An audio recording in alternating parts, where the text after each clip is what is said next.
ரீசெண்டாக எனக்கு ஒரு புக்கிங் கேன்சல் ஆகிடுச்சு. அது பார்த்தீங்கன்னா கிண்டி தாண்டி போயிட்டு இருக்கும்போது ஹைவேலேயே வந்து எனக்கு கேன்சல் பண்ணிட்டாங்க. ஸோ நீங்கள் ஒன்று நினச்சி பாருங்கள், நீங்கள் கரெக்டான டைமுக்கு போகலன்னா கிளைண்ட் எப்படிலாம் ஹேண்டில் பண்ணுறாங்க அப்படின்னு.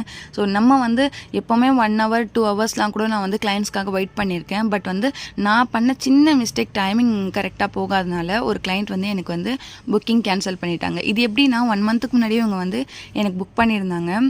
2 பேருக்கு போடணும் அப்படின்னு சொன்னாங்க. ஒரு சின்ன பொண்ணுக்கு, இன்னொருத்தவங்க அவங்களுக்கு போடணும் அப்படின்னாங்க. சரி ஓகே, கேன்சல் பண்ண வேணாம், புக்கிங் பண்ணிக்கலாம் அப்படின்னு ஒரு நாளைக்கு 2 புக்கிங் எடுத்திருந்தேன். ஒன்று பேபி ஷவர் மெஹந்தி, நெக்ஸ்ட் வந்து இவங்க செமி பிரைடல் டிசைன்ஸ் கேட்டிருந்தாங்க. ஸோ ஃபஸ்ட்டு லொக்கேஷனுக்கு வந்து பேபி ஷவர் மெஹந்தி நான் மதியம் போயிட்டேன். ஸோ அவங்க போயிட்டு டிசைன்ஸ்லாம் முடிச்சுட்டு கம்ப்ளீட் பண்ணிட்டு வரதுக்கு ஒரு 5:30 ஆகிடுச்சு.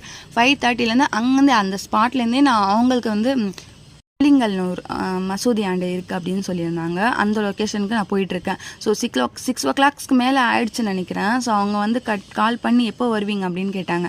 6:30 ஆகிடும் மேம் நான் வரத்துக்கு அப்படின்னு சொல்லியிருந்ததுனால, இல்லை எனக்கு கேன்சல் பண்ணிவிடுங்க, எனக்கு டைம் இல்லை, நாங்கள் ரொம்ப டயர்டாக இருக்கோம் அப்படின்னாங்க.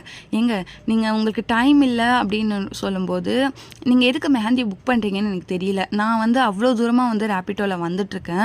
ஸோ டக்குன்னு வந்து கேன்சல் பண்ணதுனால நான் திரும்பி ரேப்பிட்டோவில் வந்து ரிட்டன் வந்துட்டுருக்கேன். அவங்க ஹஸ்பண்ட் கால் பண்ணி நீங்கள் திரும்பி வந்துடுங்க, அவங்க வந்து பேனிக் ஆகிட்டாங்க, நீங்கள் வந்து 8 ஓ கிளாக் நான் கூட பரவாயில்ல, நீங்கள் வந்து மெஹந்தி போட்டுருங்கன்னு சொல்கிறாங்க. இந்த பற்றி நீங்கள் என்ன நினைக்கிறீங்க அப்படின்னு கமெண்ட்ஸில் சொல்லுங்கள்.